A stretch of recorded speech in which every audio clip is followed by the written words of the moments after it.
nosso Mestre amado, nos envolva em sua luz, em sua paz. No princípio era o Verbo, e o Verbo estava com Deus. O Verbo era Deus. No princípio, ele estava com Deus. Todas as coisas foram feitas por ele. Por ele, todas as coisas foram feitas. Jesus é o Verbo de Deus. É o Mestre incomparável, companheiro, amigo e instrutor de todos nós. Através dele, tudo que nós conhecemos foi feito. Ele existia antes de nós, muito antes, e recebeu a missão, a tarefa de ser o tutor da humanidade, por Deus nosso Pai. Que dá essa incumbência somente aos espíritos desta envergadura, espíritos crísticos, espíritos puros. E, tendo esta tarefa, esta missão, ele realiza todo o seu trabalho, desde a construção do planeta, onde irá abrigar os seus irmãos mais jovens, que somos todos nós. Realizando assim um grande intento de nos ajudar a evoluir, a nos desenvolver, a aprimorar os nossos sentimentos. O Verbo se fez carne. Foi nesse momento em que ele vem na condição de Jesus que o conhecemos. E compreendemos, com o passar do tempo, a sua grandeza. Com o passar do tempo, a gente vai amadurecendo, desenvolvendo a nossa inteligência e conseguimos, de alguma maneira, aferir a condição deste grande irmão, este excelso amigo. E é sobre o Cristo Consolador que iremos conversar e refletir um pouco nesta tarde. Kardec deixou o capítulo número 6 do Evangelho segundo o Espiritismo para nos esclarecer sobre este grande mestre chamado Jesus. Não é por acaso que igualmente encontraremos no Livro dos Espíritos, na questão 625, 625, a seguinte questão que Kardec faz aos espíritos superiores. Qual é o tipo mais perfeito que Deus tem oferecido ao homem para lhe servir de guia e modelo? Qual o tipo mais perfeito que nosso Pai Celestial nos deu para ser nosso guia e modelo? E a resposta, a menor do Livro dos Espíritos, tem apenas uma palavra: Jesus. Jesus é o nosso guia e nosso modelo. Por que guia? Porque nos dá a orientação, nos dá uma direção. Não é por acaso que ele mais tarde vinha dizer que eu sou o caminho, a verdade e a vida. Ninguém chegará ao Pai a não ser por mim. Ou seja, se colocando, se mostrando a nós que é o guia da humanidade. Precisaremos, sim, nos adequar à compreensão do seu Evangelho, da Boa Nova, para que a gente possa chegar um dia a ampliar a nossa consciência e conhecermos, realizarmos esta comunhão com Deus, nosso Pai. Mas além de ser guia, ele também é modelo. E o que significa modelo? Aquele a quem devemos imitar. Aquele a quem devemos colocar como parâmetro nas nossas ações. Muitos nós temos os modelos na família, que são os nossos pais, mãe, pai, são os modelos para a criança em tenridade até que ele vai se desenvolvendo. Jesus é o nosso modelo.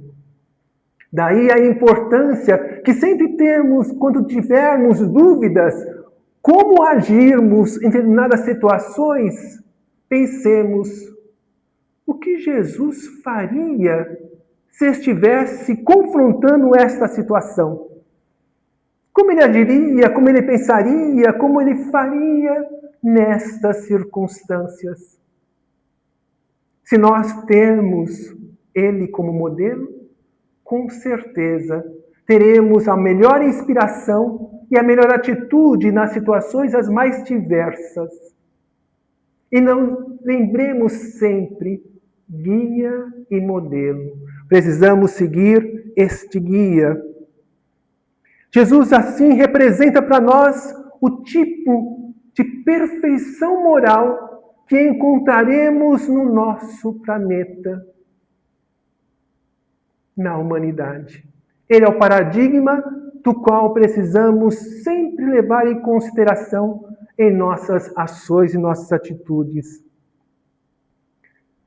E quando refletimos no seu aspecto, na sua dimensão de consolador, aquele que consola a dor, a gente sempre lembra daqueles ensinamentos que são tão gratos ao nosso coração, que nos toca profundamente, que nos deixa sensibilizados.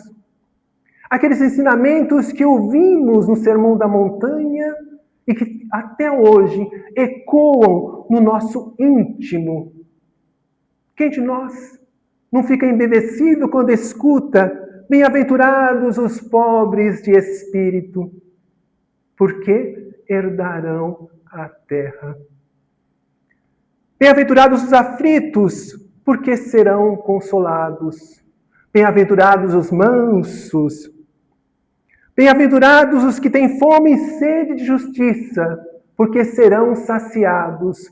Bem-aventurados os misericordiosos, porque alcançarão misericórdia. E bem-aventurados aqueles que têm puro coração, pois que verão a Deus. E os pacificadores, não podemos esquecer, que serão chamados de filhos de Deus. Então, quando escutamos essas bem-aventuranças, algo em nosso íntimo fica mais doce, mais calmo. Sentimos essa ternura, esse aconchego, e isso é muito bom. Essas palavras nos traz ânimo, nos acolhe, nos fortalece e aponta para nós um futuro do qual todos nós desejamos desfrutar. Um futuro onde as bem-aventuranças serão um padrão, uma normativa, uma maneira de conduta entre as criaturas. Entretanto, as palavras de Jesus, elas guardam uma profundidade maior do que essa que nos traz esse conforto, este consolo. Ela transcende, então, a consolação. Vamos encontrar na mensagem recebida pelo nosso querido Chico Xavier, pelo Espírito Mariano, que está escrito no livro Falando a Terra, este algo a mais. Mariano assim diz: a palavra do Cristo no Sermão da Montanha possui muito mais desafio do que reconforto. A palavra do Mestre no Sermão da Montanha possui muito mais desafio do que reconforto. E que o Espírito Mariano quis dizer com isso? Justamente isto que às vezes nós não queremos ouvir ou temos dificuldades, porque a gente quer parar simplesmente nas bem-aventuranças. E não entende que existe algo a mais do que essas palavras confortadoras. Talvez o pensamento que o amigo espiritual queira nos trazer é para refletir um pouco mais profundamente sobre isto. Porque é gostoso, sim, e confortante, né? Ouvir: vinde a mim todos vós que se encontrais cansados, aflitos, que eu vos aliviarei. Tomai sobre vós o meu jugo, que é leve e suave. É gostoso ouvir isto. Mas há algo a mais.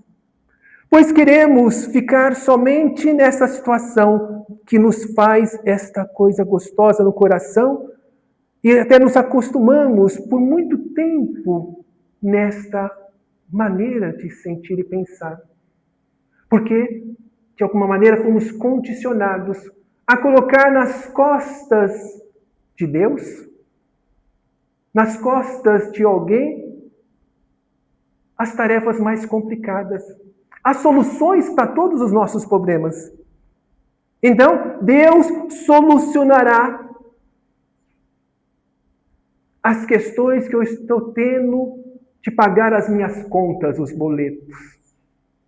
Deus solucionará as dificuldades que encontro quando me alimento e passo mal. Deus, Deus e Deus. E usamos Deus sempre para complementar as situações das quais nós temos maior dificuldade. Mas será que é assim? Será que devemos tão somente terceirizar as nossas obrigações e responsabilidades, colocando nas costas do Criador? Ou, por vezes, daqueles que estão ao nosso lado? Familiares, companheiros, responsabilizando governos e outras criaturas por algo que devemos realizar? É fácil, mas perdemos muito de oportunidade quando assim nos colocamos. Então, a gente precisa prestar atenção no restante do ensinamento que vem neste bojo que o Mestre nos traz. Tomai sobre vós o meu jugo e aprendei de mim, que sou manso e humilde de coração, e achareis descanso para as vossas almas. Porque o meu jugo é suave e o meu fardo é leve. A dor, como sempre falamos, é inevitável nesse nosso mundo, ainda nessa atual conjuntura de evolução. Mas o sofrimento é sempre opcional. Jesus nos consola através dos seus ensinamentos. E é importante nós lembrarmos aqui, né?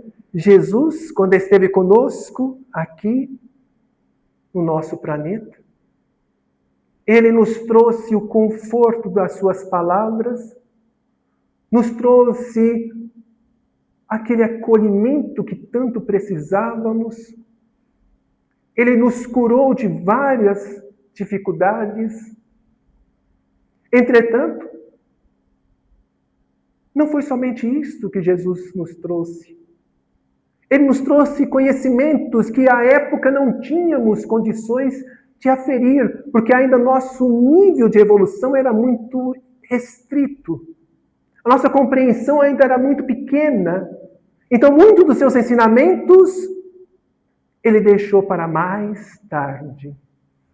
Então, quando falamos do Cristo Consolador, é esse Cristo que nos abraça, que nos envolve, que nos dá esse carinho, este amor, esse aconchego, que tem compaixão das nossas dores, mas também há necessidade de compreendermos o Cristo na sua feição de esclarecedor, de nos trazer o conhecimento. E ele sabia que naquele momento não poderia fazer isto da forma mais explícita. Era necessário que passasse o tempo.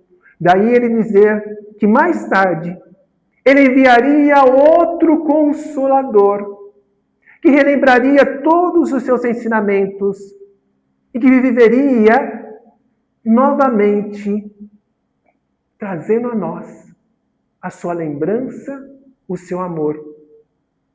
Ele falava do Paracleto, o Espírito de verdade que viria mais adiante.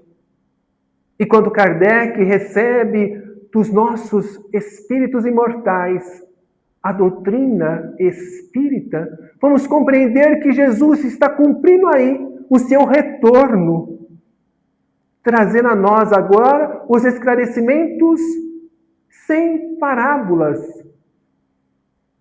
sem analogias, de forma a nós entendermos tudo que ele nos ensinou. Então, com a doutrina, a gente encontra a dimensão Jesus esclarecedor mais profundo. O Jesus que nos aclara, que nos faz entender todos aqueles ensinamentos que ele nos trouxe nas parábolas. Então, nas tuas feições, o Jesus que consola e o Jesus que esclarece. E esclarecer é consolar também. Porque pensemos nós, quando nós temos o conhecimento de que a vida não desaparece no túmulo, nós nos confortamos, pois sabemos que os nossos entes amados não desapareceram para sempre, que nos antecederam na vida maior e que muitas vezes estarão nos esperando. Nós teremos um comportamento e uma postura diferenciada perante essas situações. E isso é um grande diferencial. Pois não estaremos desesperados, desequilibrados, quando algo desta forma ocorrer. E o esclarecimento também nos dá condições de saber que muitas vezes aquilo que eu estou passando, de doenças, de adversidades, fazem parte do plano que eu mesmo determinei. Ou na vida espiritual, ou aqui e agora. Mas, Sérgio, como aqui e agora eu vou determinar algo para o amanhã? Para a vida futura? Estou determinando. Porque a cada ação corresponde uma reação. Então, se eu quero, no futuro, ter efeitos, consequências salutares e boas, então eu vou esforçar-me para que as minhas ações aqui neste instante sejam boas, elevadas, agradáveis. Então, eu vou plantar sementes de luz, de amor, para que eu possa colher ou nessa existência ou em futuras condições melhores. Então, diante deste axioma, onde que nós entendemos que todo efeito tem uma causa. Então, se eu quero efeitos bons, eu tenho que ter causas boas. E que cabe a mim este trabalho de semear causas boas no meu caminho. Então, se eu sou acometido de uma doença, neste momento, pelo esclarecimento, eu não me revolto com ela. Eu vou fazer o melhor para que essa doença não crie situações desconfortáveis para mim e nem para os meus familiares. Eu vou me resignar. Isso não significa que eu não vou tentar resolver a situação, pois devo sim resolver a situação, como sempre. Isso está nas minhas condições. Mas Jesus, voltando ao Mestre na sua dimensão de consolador, lá o Jesus, na época primitiva, ele vem a nos dizer, vem a nos mostrar o quanto a sua forma, a sua maneira de nos envolver era importante.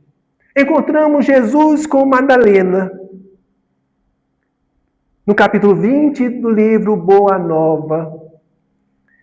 Ela que encontrou no mundo, Madalena, a saciedade de prazeres, tinha profunda sede de verdadeiro amor. Ela, uma mulher de uma beleza muito grande, encontrou nos prazeres do mundo uma felicidade fictícia, que não dava a ela as condições interior muito maior. Ela vai encontrar com o mestre e diz: tenho amado e sido amada, mas isso não me tem saciado a minha alma. Senhor Jesus, será que Deus aceitaria a mim, que sou uma pecadora? E Jesus, nesse diálogo com Madalena, diz a ela: Maria, é preciso amar sem nada esperar em troca. Ela escuta isto e ainda volta a questionar. Então, somente o amor pelo sacrifício pode saciar a sede da alma? Sim, minha filha, responde o mestre. Somente o sacrifício contém o divino mistério da vida. Viver bem é saber imolar-se. Viver bem é saber imolar-se. O quanto isso ressona aos nossos ouvidos de forma meio incompreensiva. Saber se imolar-se. Viver bem.